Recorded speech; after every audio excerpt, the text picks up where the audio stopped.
Good morning, good afternoon, and good evening, all lovers of financial modeling, Excel, and data analysis. Today, we'll actually look at how to model depreciation, particularly the double declining depreciation. Are you ready? Can we start? Allow me to start.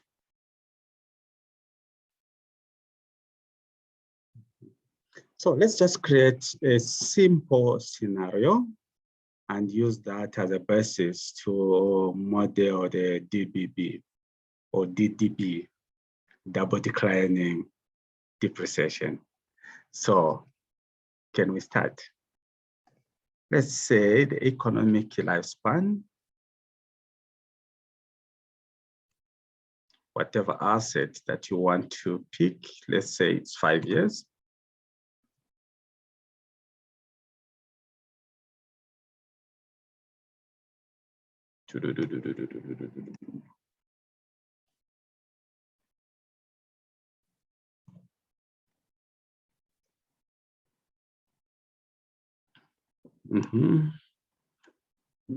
What else? What else? What else?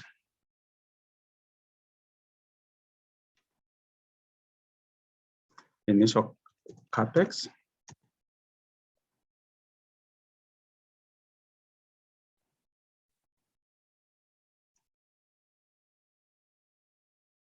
Let's say it's 100 million.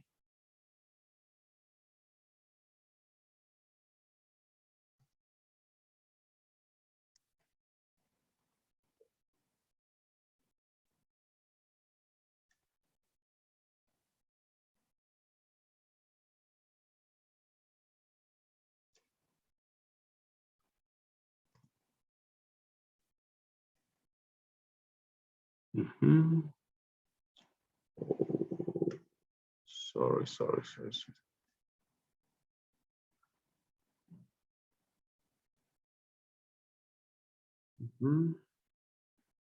Let's say 100 million. What else? New capex. Increasing, let's say, at 3% every year.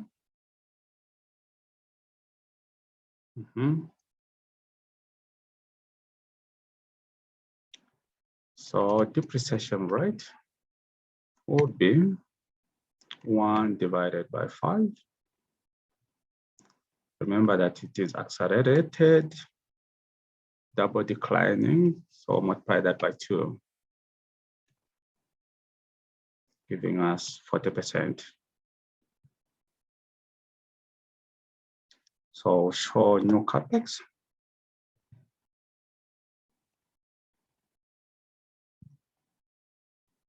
Say 2022.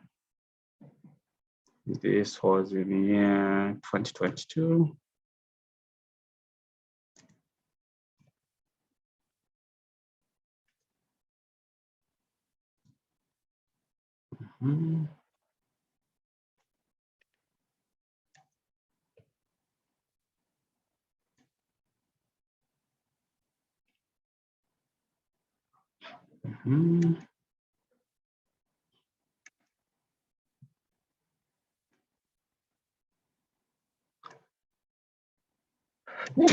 Sorry.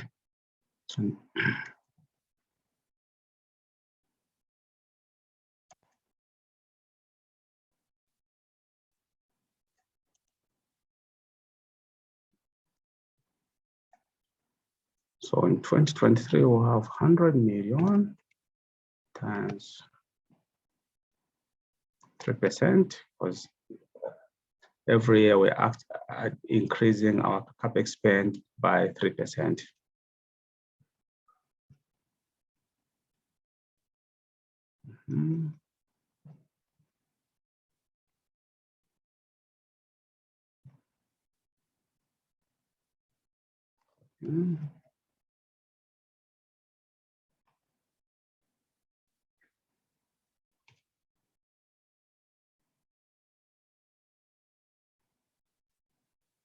So transpose the years.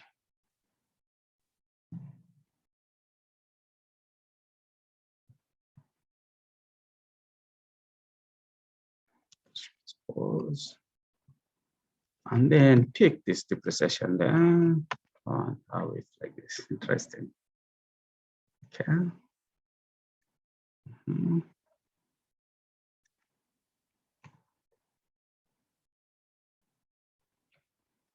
In millions.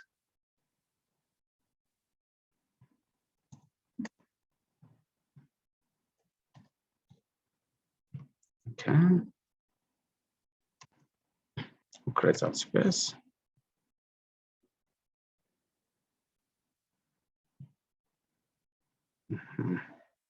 So this is what we're going to do, and I'll do it stage by stage or step by step. I want you to understand clearly on how to model depreciation using the double declining balance. You can use a formula called DDB, but it is not going to give you what you want really. So this is what we're going to do. The best way of stringing long and maybe complex formulas in Excel is to cut them in pieces. Once you are sure that this particular formula that you have stringed or crafted or sculpted is okay, then you can add another layer of a formula. Right? Okay, thank you. So we'll start with one logic. We'll say if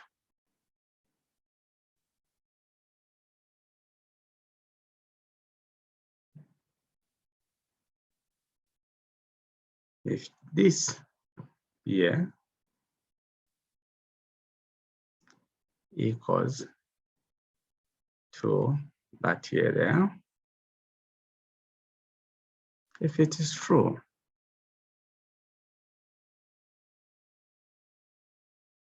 open bracket, pick this depreciation minus sum of this. So you're looking at cumulative depreciation.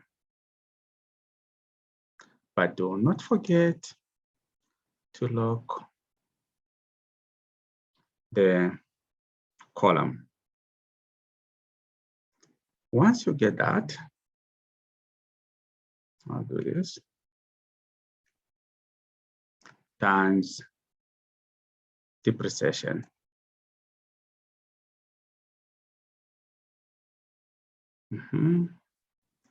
So whatever value you're going to get, divide by 2.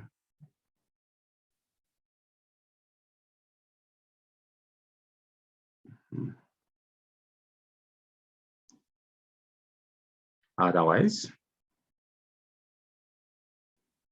you can do like this. Otherwise, if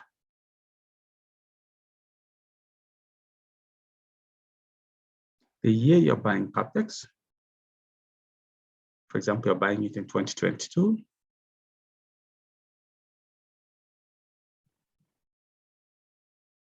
is lower.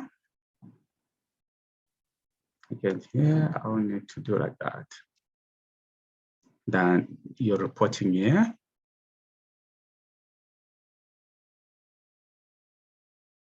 If that is lower than your reporting year, meaning you will need to depreciate. So you pick this. I'll start from here. Copy. There. Otherwise, give us 0.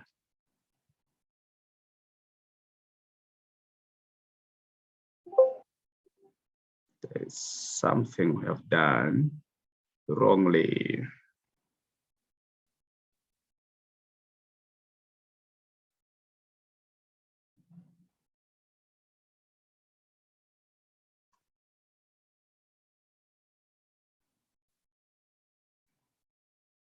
So I'll do this. Come here. For this part, this whole part here, cut. Need to have it here.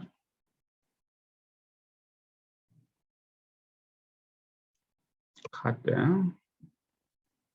Oh, sorry. So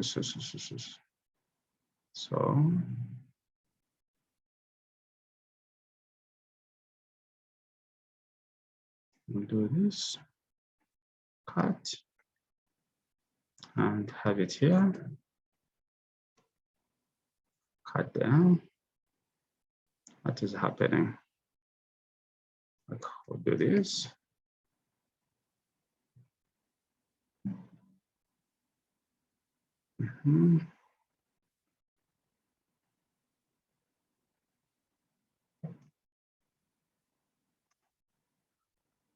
Out. Remove this, divide by 2. Okay, divide by 20.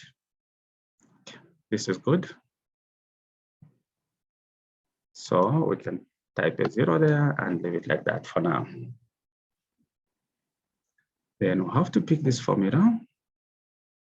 Okay. Get back here. Type if. We nest another if function.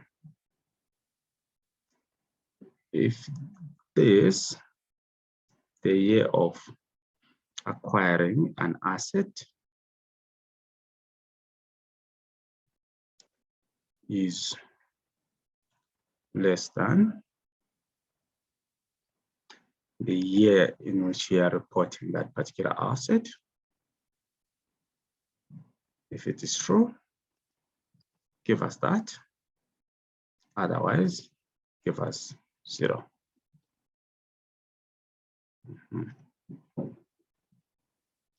Okay. Okay, guys. So we'll do that. So we have a problem here. For this one, maybe it is okay. But check, it's supposed to be for 5 years. We have depreciated this for more than 5 years.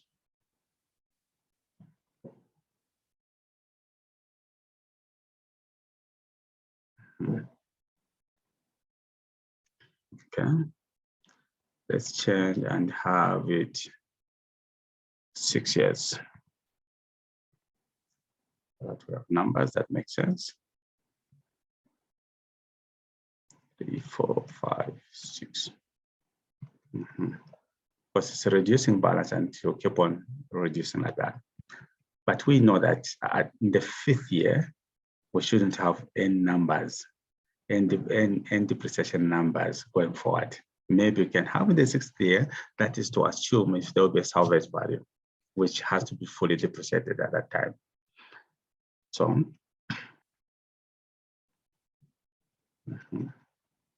so if we go down like this, we will have problems. I'm not going to do it now. So bring in another formula, which is the count if.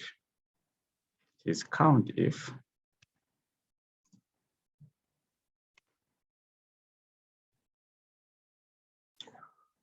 sorry, cost count if. So what is the range?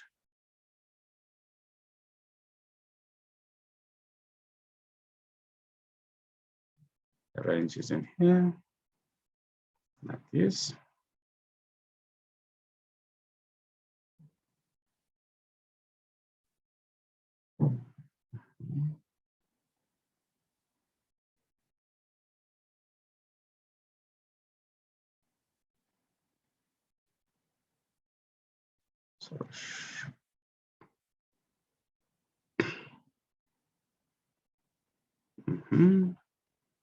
So we're counting that range.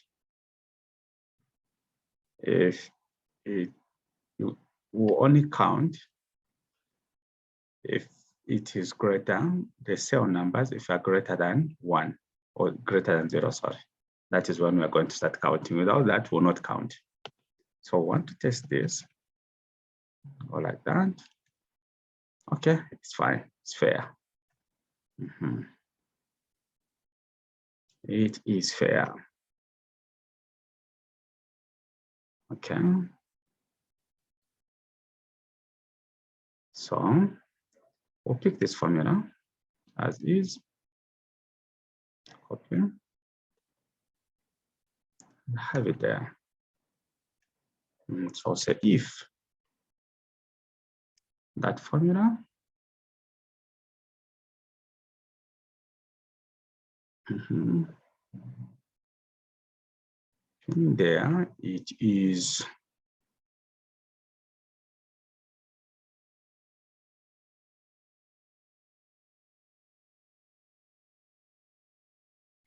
if it is greater than that number, this is greater or equal. Let's say if it is equal that number, what should we do? It is equal that number. We should pick this number here, the total asset value or capex price minus sum of this number here.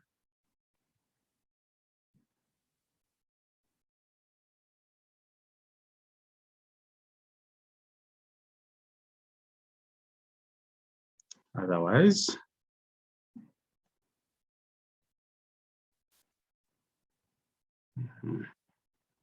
so something like this.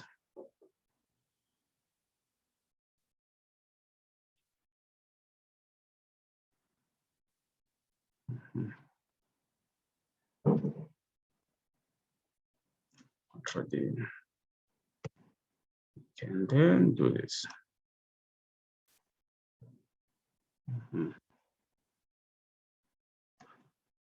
So we don't expect to over depreciate these particular assets. So if I come in here, try to find some just as a control.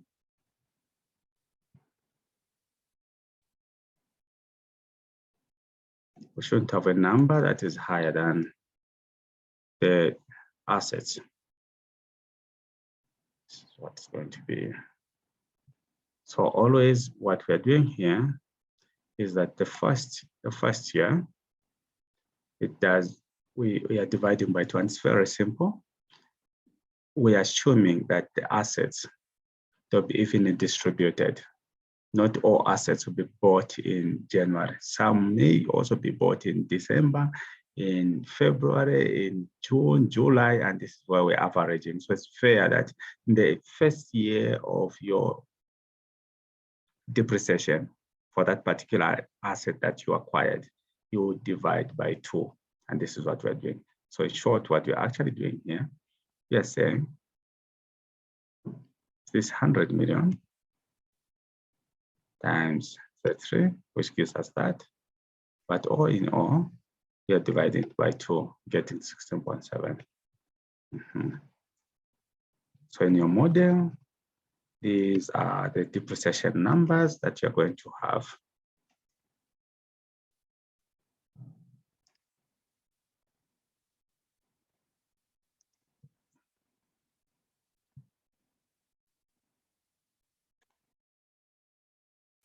So thank you so much for today's lesson on modeling double depreciation. It is as easy as it is. The only trick is on how you come up with your corkscrew by bringing a function such as count if and the if function, and just on how you accumulate your depreciation so that you're in a position to compute your reducing balance depreciation or double declining depreciation. If you have any questions, please just inbox. I'll be able to respond. Thank you so much and have a lovely day.